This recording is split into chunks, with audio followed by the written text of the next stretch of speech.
ভারতের লোকসভা নির্বাচনের পঞ্চম দফার ভোট গ্রহণ চলছে। সবশেষ খবর জানাতে এই মুহূর্তে পশ্চিমবঙ্গের ব্যারাকপুরে আছেন সহকর্মী সুব্রত আচার্য। সরাসরি যাচ্ছে তার কাছে। দেখুন, সকাল 7টা থেকে ভোট শুরু হয়েছে। এখনো পর্যন্ত ভোটের মোটের উপর শান্তিপূর্ণভাবে ভোট চলছে। আপনি জানেন যে আজকে দুটো রাজ্য এবং দুটো কেন্দ্রশাসিত অঞ্চল সহ মোট 8টি প্রশাসনিক অঞ্চলে 49টি সংসদীয় আসনে ভোট চলছে। ভোট চলছে মহারাষ্ট্র, ভোট চলছে বিহার, ভোট চলছে উত্তরপ্রদেশ এবং ভোট চলছে আমি যে রাজ্যের বাসিন্দা পশ্চিমবঙ্গে।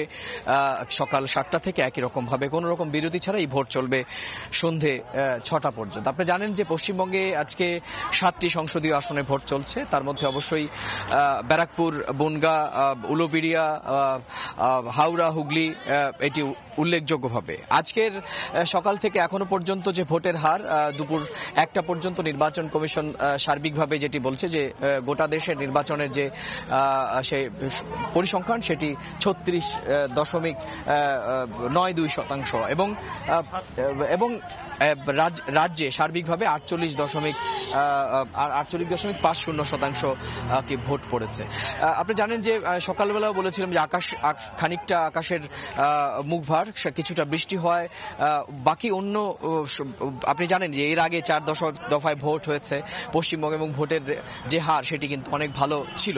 তবে বৃষ্টি হওয়ার জন্য যে বনগাঁতেও বৃষ্টি হয়েছে এবং ব্যারাকপুরেও বৃষ্টি হয়েছে, বৃষ্টি হওয়ার জন্য ভোটের সকাল দিকে ভোটের লাইনের দাঁড়ানোর যে হার সেটি কম থাকলেও দুপুরে বেলা গড়ানোর সঙ্গে সঙ্গে বৃষ্টি চলে যাওয়ার পর সঙ্গে সঙ্গে কিন্তু লম্বা লাইন দিয়ে ভোট দিতে গণতান্ত্রিক অধিকার প্রয়োগ করতে দেখা গেছে। আমি এই মুহূর্তে রয়েছি টিটাগড়ের ব্যারাকপুরের একটি সংসদীয় এলাকার টিটাগড় বলে একটি এলাকা, এবং সেখানে আমরা দেখেছি যে নারী এবং পুরুষ ভোটাররা কিন্তু সমান তালে লাইনে দাঁড়িয়ে তাদের গণতান্ত্রিক অধিকার প্রয়োগ করছে। তো এই ছিল আমার কাছে 18তম জাতীয় লোকসভা নির্বাচনের পঞ্চম দফার ভোটের আমার কাছে থাকা এখনো পর্যন্ত সবশেষ তথ্য।